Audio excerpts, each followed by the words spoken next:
Hello दोस्तों, कैसे हैं? तो आज के इस वीडियो में बताने वाले हैं आप सभी को कैलेंडर के बारे में।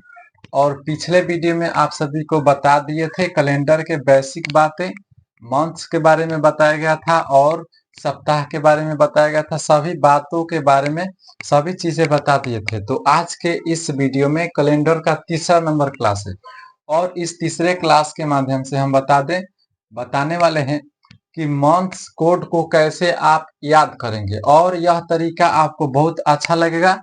और आप किस किस टाइप के प्रश्न को बना सकते हैं, जैसे कि बताइए, जैसे में 26 जनवरी 1947 को कौन सा दिन था, 25 दिसंबर 1975 को कौन सा दिन था। इन सभी क्वेश्चनों को आप बना सकते हैं, मगर उन सभी क्वेश्चनों को देखिए, इस प्रकार के क्वेश्चन को आप कैसे बनाएंगे। जैसे में क्वेश्चन दे सकता है कि 26 जनवरी, कैसे क्वेश्चन देगा, 26 जनवरी 2010 को कौन सा दिन था, 2010 को कौन सा दिन था। तो इस प्रकार के क्वेश्चन को कैसे बनाएंगे, कौन सा दिन था। अगर ऐसे क्वेश्चन दे दे कोई भी, मतलब कि यहाँ पर कोई भी मंथ का नाम दे दे, कोई भी सन दे दे और उससे संबंधित क्वेश्चन आपसे पूछे, तो इसको बनाने के लिए बहुत इजी तरीका है। मगर उस इजी तरीका को जानने से पहले एक बात याद रखना है, एक कोड याद रखना है। उस कोड को याद रखिएगा तो सवाल आपसे बन जाएगा। तो चलिए उन सभी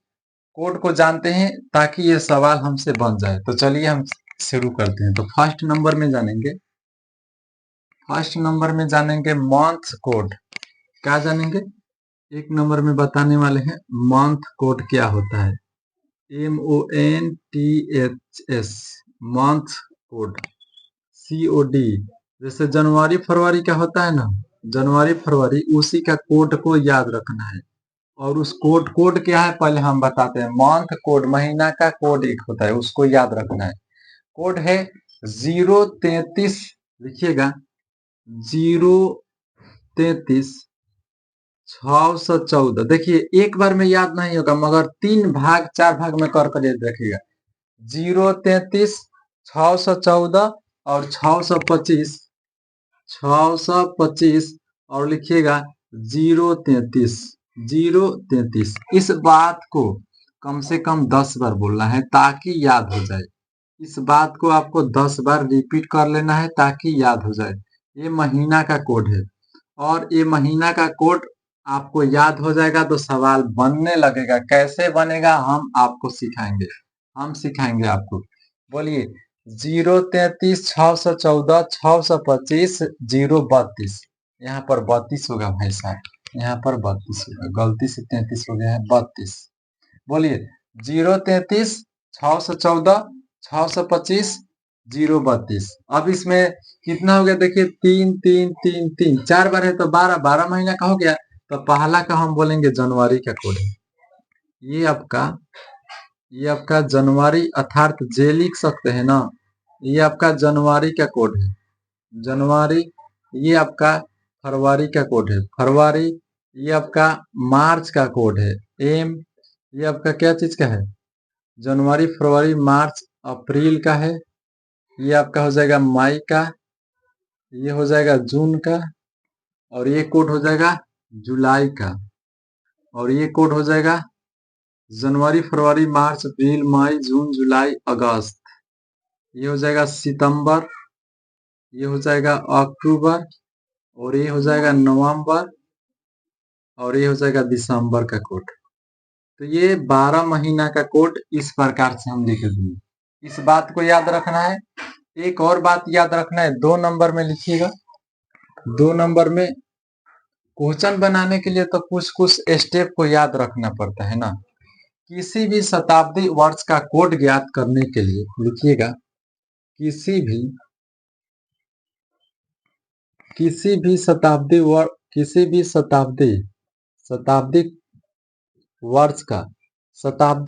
का कोड ज्ञात करने के लिए, किसी भी शताब्दी वर्ष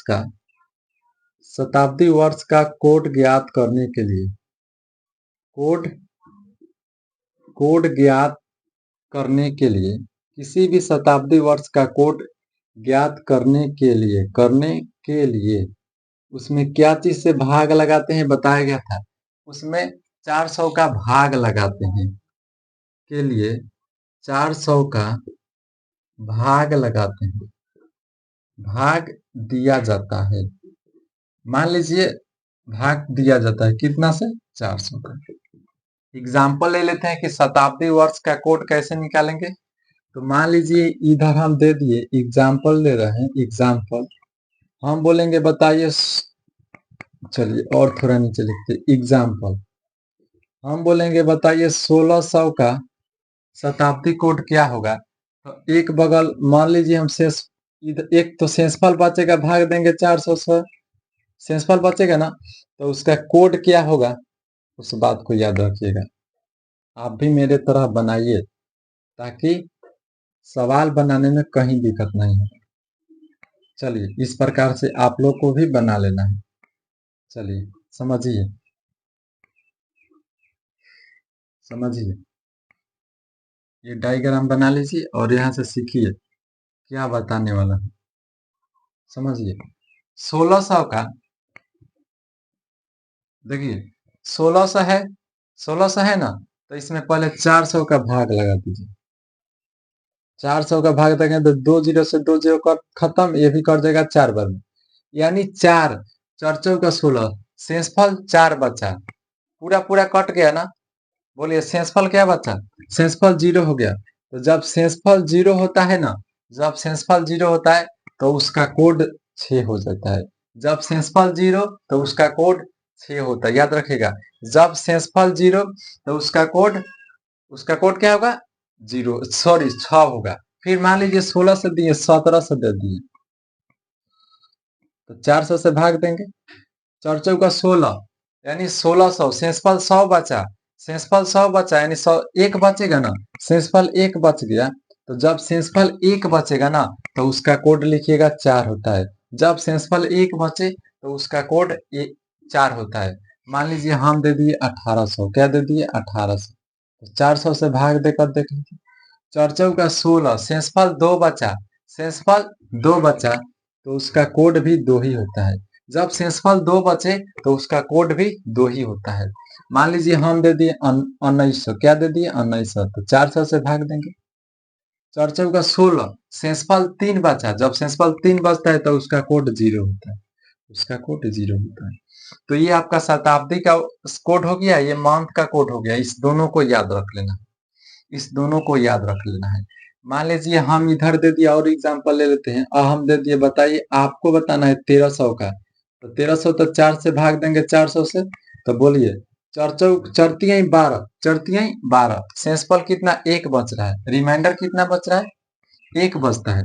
यहाँ पर रिमाइंडर मान लीजिए शेषफल 1 बचेगा ना, तो शेषफल जब 1 बच गया, शेषफल 1 बच रहा है तो उसका कोड क्या होगा 4 होगा, तो उसका कोड हमारे पास आ गया 4। तो आप निकाल सकते हैं कितना का भी, कितना का भी निकाल सकते हैं। तो बताइए आप 1500 का क्या होगा, 1500 का कोड, तो 400 से भाग देंगे, चलिए भाग दीजिए, तो 4 तिहाई 12, शेषफल कितना 3, तो देखिए इसमें शेषफल जब 3 बचता है तो उसका कोड 0 होता है। तो देखिए शेषफल जब 3 बच गया तो उसका कोड 0 हो गया। तो क्या आप किसी भी शताब्दी का कोड निकाल सकते हैं कि नहीं, कितना से भाग देकर, 400 से भाग देकर, कितना से भाग देना है 400 से भाग देना है, निकाल सकते हैं ना। एक और प्रश्न पूछते हैं, बताइए 2200 का शताब्दी कोड क्या होगा, तो 400 से भाग देंगे, 4 पचे 20, शेषफल 2 बचा, शेषफल 2 तो उसका कोड भी 2, शेषफल 2 तो उसका कोड भी 2। तो आप इसको याद रखेंगे, बोलिए याद रखेंगे। चलिए, चलिए इसे मिटा देते हैं और आगे की तरफ बताते हैं। अब थोड़ा सा आगे की तरफ बताते हैं, इसको याद रख लेना है। चलिए इसको जरूरत है, इसको रखते हैं। चलिए यहाँ पर सवाल ले लेते हैं, डायरेक्ट यहाँ पर हम सवाल ले लेते हैं। जब 0 रहता है तो उसका कोड 6 होता है। चलिए अब सवाल की ओर चलते हैं, सवाल कैसे पूछेगा, सवाल की ओर चलते हैं, सवाल हमसे कैसे पूछेगा। चलिए सवाल की ओर चले, चलिए क्वेश्चन ले लेते हैं। 5 नवंबर 2010 को कौन सा दिन था, हमारा क्वेश्चन है 5 नवंबर ध्यान दीजिएगा, क्वेश्चन ले रहे हैं 1 नंबर 5 नवंबर 5 नवंबर 2010 को 2010 को कौन सा दिन था? कौन सा दिन था? दिन था। चलिए अब इस प्रकार के क्वेश्चन को कैसे बनाएंगे, ध्यान दीजिएगा, हम बताने जा रहे हैं।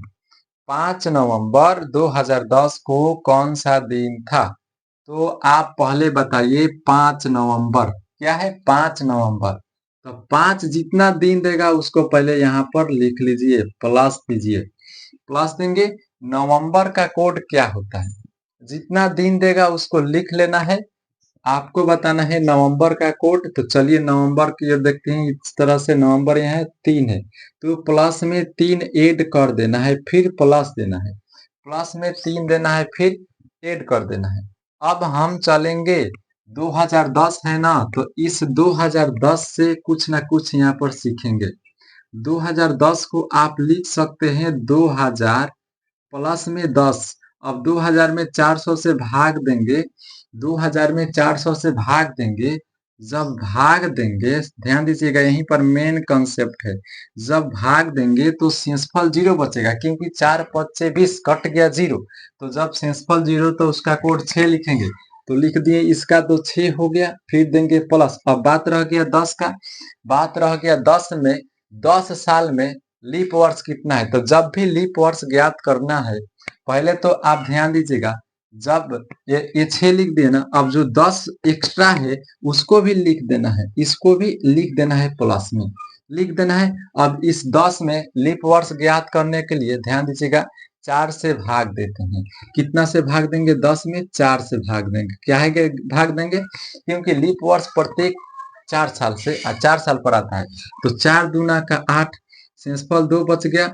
जितना जितना बच गया उतना आपका क्या हो गया? उतना आपका लीप वर्ष हो गया। यानी 10 साल में 2 ही लीप वर्ष होगा, तो लिखेंगे 2। क्या लिखेंगे? 2। अब हम क्या करेंगे? सभी में सप्ताह से भाग देंगे। सप्ताह में कुल दिनों की संख्या 7 होती है, तो 7 से भाग दे देंगे, हो गया। क्या समझे? इतना कंसेप्ट को याद रख लेना है, जितना यह बताए इसको याद रखना है। अब यहाँ से आप 2 तरीकों से बना सकते हैं, या तो पूरे जोड़कर 7 से भाग दीजिए, या तो ऊपर यहीं से काट लीजिए। देखिए 5 और 2 7 हट गया, हट गया ना। अब इसको जोड़ लीजिए, 10 6 16 और 16 3 19, 19 हो गया, और बट्टा 7। अब 7 से भाग दीजिए, इस प्रकार से बेसिक बता रहे हैं तो लीजिए ना, 7 3 21, ज्यादा हो जाएगा, 7 दूना का 14, 7 दूना का 14, शेषफल 3 बचा। शेषफल कितना बचा? 3 बचा। शेषफल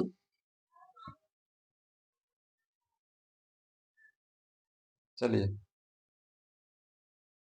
शेषफल देखिए 7 दूना 14, शेषफल 3 बचा ना, कहीं गलत हो रहा है क्या?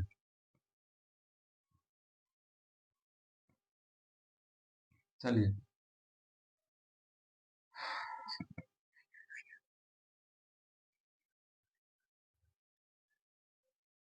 यहाँ पर देखिए 10 6 16 16 3 19, 7 से भाग देंगे तो फिर गलत कहाँ हो रहा है? आप इसको भी काट लीजिए, 6 3 9, काटेंगे शेषफल 2 12, 7 दूना 14, ज्यादा होगा 7 एकम 5, हाँ ठीक है। इस प्रकार से बने, देखिए 6 3 9, तो भाग देंगे 7 एकम 7, तो शेषफल 2 बचेगा क्योंकि 9 है। फिर इसमें भाग दीजिए, 10 2 12 हो गया, तो 7 दूना 14 ज्यादा होगा, तो 7 एकम 7, शेषफल 5 बचेगा, सॉरी, शेषफल कितना बचेगा? 5। अब अब जब शेषफल हमारा 5 बच गया, जब शेषफल 5 बच गया, देखिए इन सभी को जोड़कर 7 से भाग देंगे, शेषफल 5 बचेगा। सभी को जोड़कर 7 से भाग देंगे, शेषफल 5 बचेगा, बचेगा ना। अब यहाँ से सोमवार से जोड़ लीजिए, सोमवार से मंगल बुध बृहस्पति, सॉरी रविवार से जोड़ना है। जितना भी शेषफल आए याद रखिएगा, रविवार से जोड़ देना है, रविवार से जोड़ देना है। तो रविवार में 5 जोड़ेंगे, तो चलिए रविवार से 5 को जोड़ते हैं। रविवार, सोमवार, मंगलवार, बुधवार, बृहस्पतिवार, शुक्रवार, यानी हमारा आंसर होगा शुक्रवार। यानी हमारा आंसर क्या निकल कर आया? शुक्रवार। तो आप चाहेंगे तो 5 नवंबर 2010 का कैलेंडर देखेंगे तो शुक्रवार होगा। तो यही प्रोसेस है, अब इसको भी लिख लेना है, रविवार से जोड़ना है, शेषफल में रविवार से जोड़ना है। तो क्या आप इसको समझे? बोलिए, समझ गए होंगे। तो इस वीडियो को यहीं पर समाप्त करते हैं। अब हम केवल थ्योरी बात बता चुके हैं, अब आप सभी के लिए केवल क्वेश्चन लेकर आएंगे इस पर। ठीक है, चलिए मिलते हैं अगले वीडियो में।